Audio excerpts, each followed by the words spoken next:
The neon signs of New Terra's entertainment district flickered against the perpetual twilight sky as Burek adjusted his collar for the third time. His reflection in the cafe window showed a man who'd seen too much scars traced along his jawline, cybernetic enhancements glinting beneath his left eye, reminders of the Krill Wars that had ended 5 years ago. His friend Dmitri had set up this blind date, insisting that a former Special Operations soldier needed to rejoin the living. Burok checked his chronometer. She was late. The cafe, a neutral species establishment called the Cosmic Blend, catered to the dozen alien races that now shared the colony worlds with humanity. Since the wars ended and the treaties were signed, mixed species interactions had become commonplace, though romance across species lines remained rare. Burok didn't care about that. He'd fought alongside Velkrins, traded stories with Quarians, and mourned Vexian comrades. Species was just biology. The door chimed, and Burek's enhanced eye automatically scanned the newcomer before his conscious mind registered what he was seeing. She stood in the doorway, hesitating. A Lycran, one of the wolf-like species from the Andromeda Rim. Her fur was a silver gray that caught the ambient light, but it was matted and unkempt. She wore what could only be described as rags, a torn synthetic jacket several sizes too large, pants that had been patched repeatedly with mismatched fabric, and boots held together with wire. Her ears, those expressive, pointed ears that Lycrans were known for, were pinned back in obvious anxiety.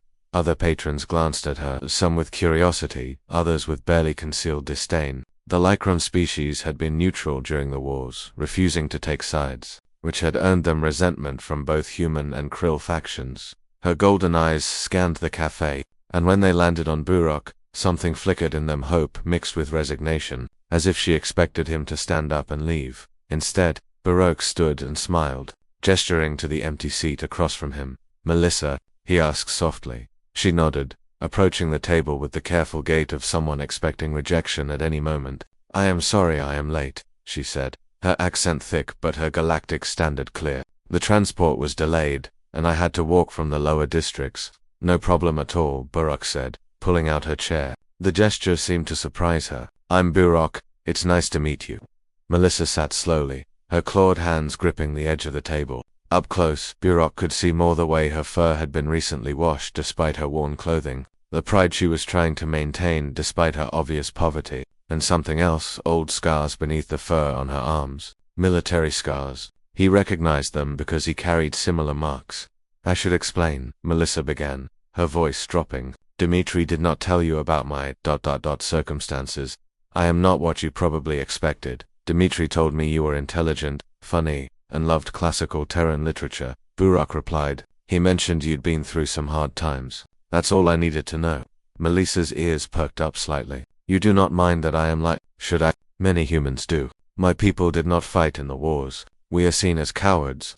Burok leaned back, his expression thoughtful. "I fought in those wars, Melissa. I saw what they did to everyone involved. Your people made a choice not to add to the bloodshed. That takes its own kind of courage."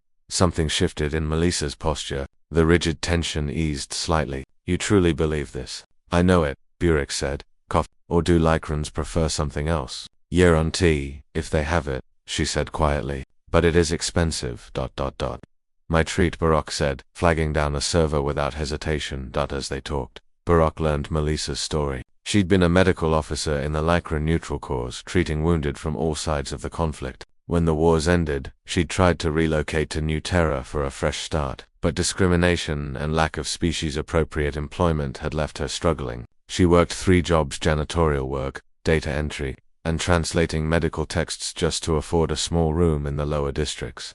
"The clothes," she said, looking down at herself with obvious shame. "I have better ones, but they were stolen last week from the laundromat. These are all I have now until I save enough." Burek felt something tighten in his chest. Here was someone who'd dedicated herself to healing, who'd maintained her dignity despite circumstances that would have broken most people, and she was apologizing for her appearance. "You know what I see?" Burok said, catching her golden eyes with his own. "I see someone who showed up, someone honest, someone who's been through hell and kept going." "That's beautiful, Melissa." Her ears flattened again, but this time not in fear and emotion. "You are very kind to lie." "I'm a lot of things, but a liar isn't one of them," Burek said. "Military broke me of that habit pretty quick." They talked for hours. Melissa's knowledge of literature was extensive. She'd learned Terran languages by reading Hemingway, Austen, and Dostoevsky. She was witty, self-deprecating in an endearing way, and passionate about medicine. When she laughed, her whole face transformed, and Burok found himself wanting to hear that sound again and again.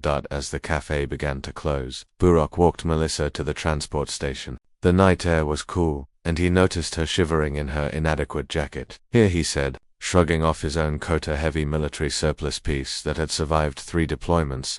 "No, I cannot, Melissa," he said gently. "Let me do this, please." She accepted the coat, pulling it around herself. It dwarfed her, but she seemed to relax into its warmth. At the station, Melissa turned to him. "Why?" she asked. "Why are you being so kind to me? You could have anyone. Someone who is not like this." Burek stepped closer, his voice earnest. "In the wars, I learned something important. You don't measure people by what they have or how they look. You measure them by who they are when everything's been stripped away. And you, Melissa extraordinary."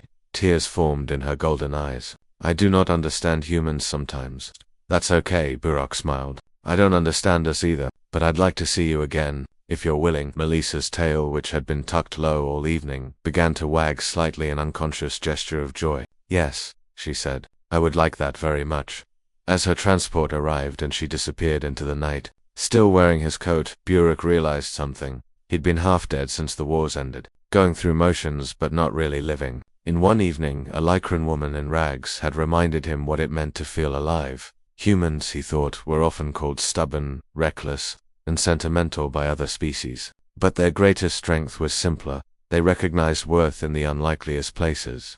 And when they decided to love something, they loved with absolute conviction. Burok pulled out his communicator and sent Dimitri a message. "You were right. Thanks, brother."